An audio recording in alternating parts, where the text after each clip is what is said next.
Well, hello there, YouTube. Mr. Gibson Guy here. Thank you for stopping by the channel. Hi. You know, I was watching a couple of videos last night on the operation and the controls and how you use a Nikon F3.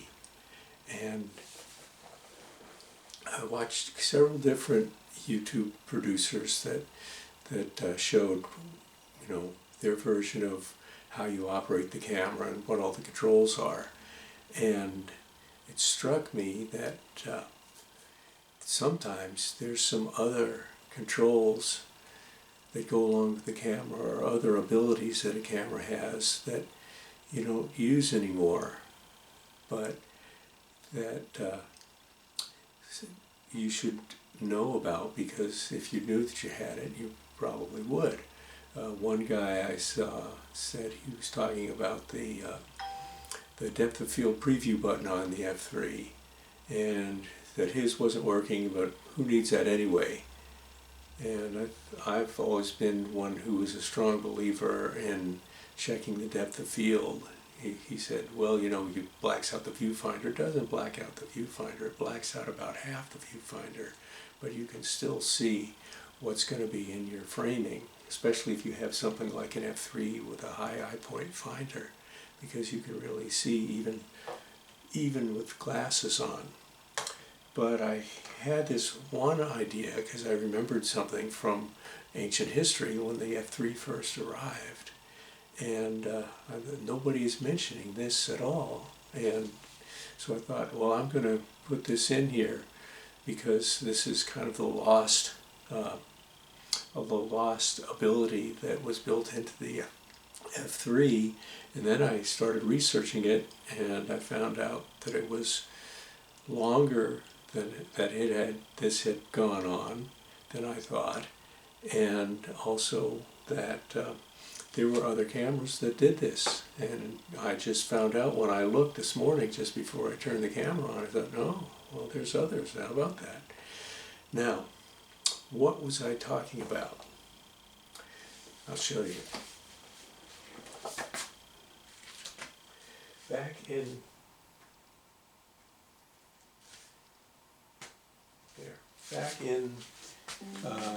1979, when they were first announcing the F3 coming out, at the same time in the U.S. there was something that appeared in all the magazines, and that was this new film, HP5 Autowinder.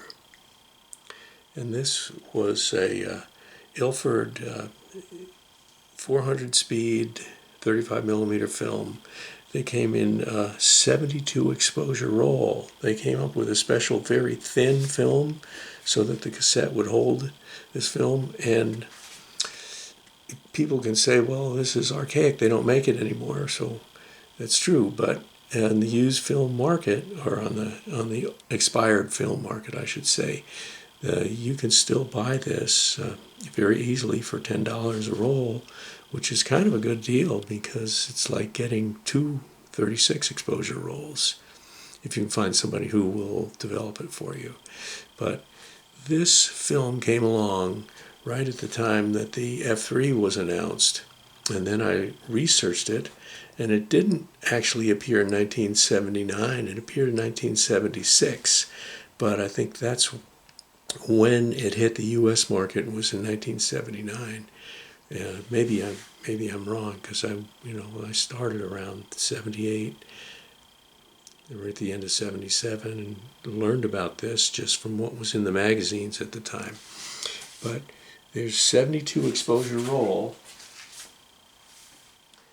and how it worked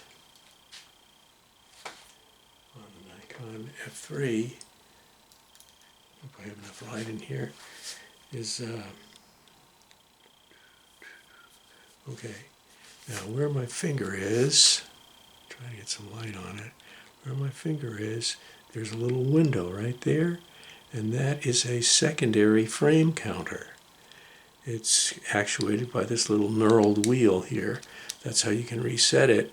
And what you can do, if you want to have a 72 exposure roll, is you can go by the regular frame counter right here, and when it hits 36, you just go back here and reset it to 0 here, and then you use this frame counter for the next 36 exposures.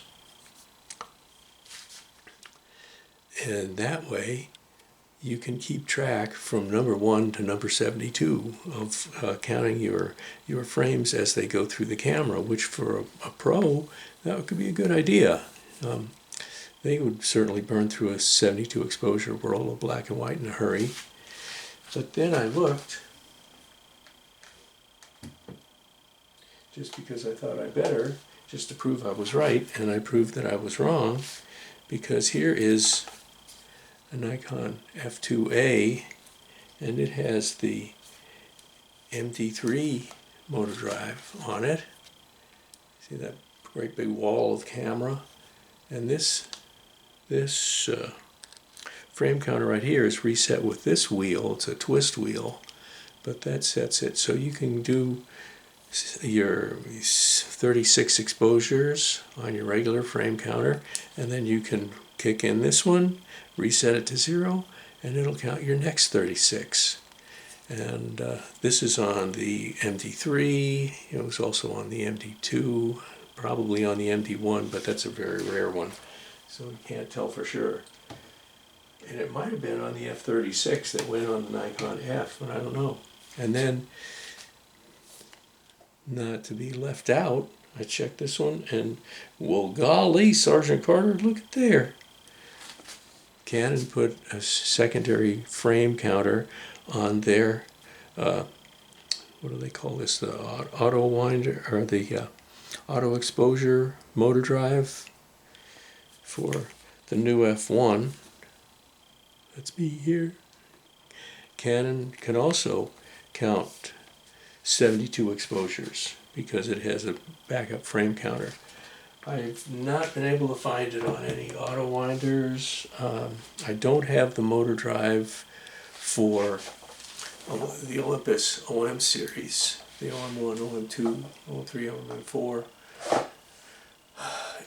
They didn't put it on their Winder 1 or Winder 2, a frame counter that is, but you can find it. I don't know that it's on the motor drive. There's a motor drive 1 and motor drive 2 for Olympus too. I checked the Minolta motor drive, doesn't have it. The Nikon MD11s and MD12s don't have it. The one I thought might have it, there's the MD14, that does not have it. That goes to the FG, and the MD15 was the last separate motor drive, and that went on the Nikon FA, and that does not have a counter on it. The motor drive for the FA, the MD15, does have the same feature that Nikon put into the F3, and that is when the motor drive is connected, that it replaces the battery that's in the camera. It powers all camera functions from your motor drive battery, because you got those 8 AA's in it. And the other thing that some people miss when they're doing this is on the viewfinder, there's this little red button here. Look and see if you can see. I think you can see that. Can't tell for sure in the finder here. But there's a little red button that you press, and what that does is it lights up a little light bulb inside the camera, which lights up the aperture direct readout on the lens and the LCD screen that's you see in the viewfinder. So if you're in a very low light, you can press that button right there, and it will light up your display so you can see what your shutter speed and aperture are in low light.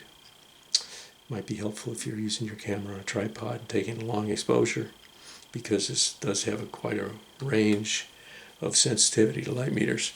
But those are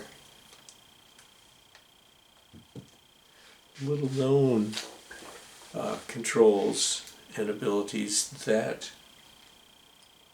you can do with the Nikon F3, you can do it with the F2, or you can do it with the Canon new F1.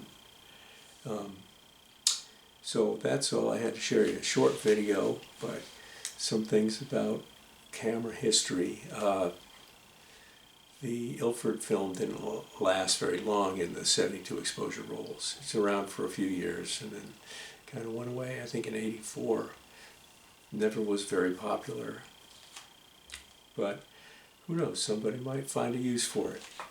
All right, thanks for tuning in. Hope you found this enjoyable and gave some useful information. And until the next one, this is Mr. Gibson Guy, and I'm out of here.